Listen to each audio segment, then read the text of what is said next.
Hello everyone, welcome back to my channel Study Wala Bhai. In today's lecture, we will discuss evolution of management thought. Have you ever wondered why modern organizations are managed the way they are today? And why do companies have managers, departments, rules, performance standards, and employee welfare programs? The answer lies in the evolution of management thought. Over time, different scholars and experts developed various ways and theories and approaches to improve organizational efficiency and employees' performance. So, in this lecture, we will discuss classical approaches, human relation movement, behavioral approach, quantitative approach, and modern management approaches. By the end of this lecture, you will understand how management evolved from simple supervision to a scientific strategic discipline. So, let's begin. Now, the first topic which comes is administration versus management. Students often get confused between administration and management because both the terms are closely related. However, they are not exactly the same. Administration is mainly concerned with determining objectives and policies of the organization. It focuses on deciding what needs to be done. Management, on the other hand, focuses on implementing those policies and achieving the objectives set by the administration. For example, in a university, the government body may decide to introduce a new course. This decision making process is administration. Once the decision is made, the responsibility of organizing faculty, scheduling classes, and managing resources comes under management. So, in simple words, we would say that administration is concerned with policy formulation and management is concerned with execution. Now, we will come to the next topic is management as a science or an art. A very important question in management studies is whether the management is science or an art. Management is considered a science because it is based on systematic knowledge, principles, and theories. Just like science follows certain rules and methods, management also follows established principles that managers make decisions. At the same time, management is also an art because managers need practical skills, creativity, experience, and judgment to deal with different situations.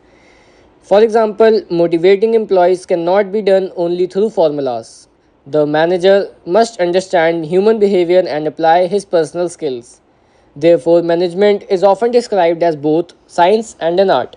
It uses scientific knowledge but requires artistic skills for successful application. Now, we will come to the next topic, which is management as a profession. A profession is an occupation that requires specialized knowledge, formal education, ethical standards, and professional skills. Today, management is an increasingly being recognized as a profession because managers receive specialized education through institutions such as IAMs, business schools, and universities. Managers must follow professional principles, ethical standards, and managerial practices. However, management is not considered a fully developed profession like medicine or law because there is no compulsory licensing requirement for all managers. Still, management possesses some characteristics of the profession and continues to evolve in that direction. Now, evolution of management refers to development of management theories over time. As business grew larger and more complex during the Industrial Revolution, traditional management became ineffective. This led scholars to develop systematic approaches to improve productivity and efficiency. Different theories of management emerged during different periods, and each contributed to our understanding of management. These approaches can be broadly classified into classical approaches, human relation approaches, behavioral approaches, quantitative approaches, and modern approaches. So, first one is classical management approach. The classical approach was the first systematic effort to study management. Its primary objective was to increase productivity and efficiency in the organization. Management believes that employees could be managed scientifically through rules, procedures, and specializations. The classical approach consists of three major theories: scientific management, administrative management, bureaucratic management. Now, let us discuss them one by one. So, first is scientific management. Scientific management was given by F.W. Taylor, who is also known as the father of scientific management. Completely was Frederick Winslow Taylor. Taylor believed that there is always one best way to perform a job. He focused on increasing productivity through scientific methods rather than on relying on guesswork. His major principles were: first, by replacing the rule of thumb methods with scientific methods; second, selecting and training workers scientifically; third, promoting cooperation between management and workers; fourth, dividing work and responsibility equally between managers and workers. For example, Taylor conducted time and motion studies to determine the most efficient way of performing a task. Scientific management significantly improved productivity and laid the foundation for modern industrial management. Administrative management. Father of administrative management was Henry Fayol. Henry Fayol focused on management at organizational level rather than on worker level. He proposed 14 principles of management, including division of work, authority, responsibility, discipline, unity of command, unity of direction, equity, esprit de corps, etc. According to Fayol, management involves five important functions: planning, organizing, commanding, controlling, and coordinating. His work provided managers with a comprehensive framework organizations effectively. Even today, many organizations follow Fayol's principles. Now we will come to the Max Weber bureaucracy. Bureaucracy concept was given by Max Weber. He believed organization should operate according to formal rules and procedures rather than personal relationships. The main features of this bureaucracy includes clear hierarchy, division of labor, formal rules, impersonal relationships, and merit-based selections. According to Weber, bureaucracy ensures fairness, consistency, and efficiency. Uh, Although bureaucracy improves control and accountability, excessive bureaucracy may lead to delays and reduced flexibility. Now we will come to human relations movement. The human relations management emerged because classical theories focused too much on productivity and ignored human emotions. Elton Mayo conducted the famous Hawthorne studies and discovered that employee performance is influenced by social and psychological factors. The study showed that employees perform better when they feel valued, respected, and involved. This movement highlighted the importance of teamwork, communication, leadership, and employee satisfaction. The human relation movement changed management thinking by emphasizing the human side of organizations. Now we will come to the next management approach, which is behavioral management approach. The behavioral management approach is the expanded version of human relations management approach. This approach focuses on understanding human behavior, motivation, leadership, and group dynamics.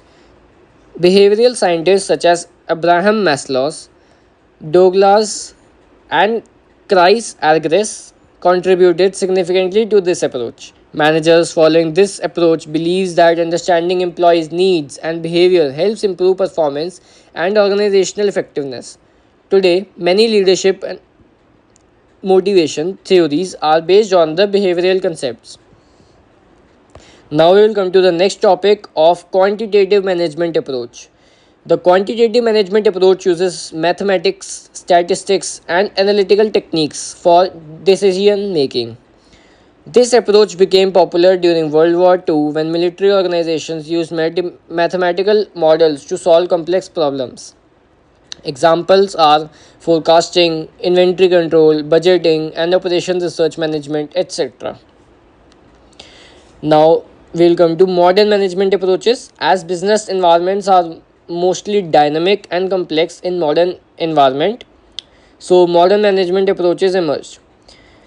These approaches view organizations as integrated systems that must adapt to changing environments. The major modern approaches are systems approach, contingency approach, and operations approach. So first is system approach. The system approach views an organization as complete system made up of interrelated parts. Departments such as marketing, finance, production, and human resources are interconnected. A problem in one department can affect the entire organization. Managers must therefore focus on coordination and overall organizational effectiveness rather than individual departments. Contingency approach. The contingency approach states that there is no single best way to manage every situation. Different situations require different management styles for handling it. For example, a startup company may require flexible leadership, whereas a military organization may require strict control and discipline. Managers should also analyze the situation and choose the most appropriate approach accordingly. This approach is often summarized as it depends on the situation. Operations approach. The operations approach focuses on managing organizational processes efficiently. It combines concepts from various management theories and emphasizes productivity, quality, and customer satisfaction. This approach is widely used in manufacturing and service organization. So, to conclude, the management has evolved significantly over time, starting from scientific management and bureaucracy to behavioral and modern approaches, and each theory was contribute valuable insights. Today, successful managers do not rely on single theory, instead they combine different approaches, that is traditional approaches, modern approaches, and various behavioral approaches depending on the situation and organizational needs. Understanding the evolution of management thought help us appreciate how modern organization functions and why effective management is essential for success. Thank you for watching this video, and if you find this video helpful, please like, share and subscribe to my channel. Now see you in the next lecture.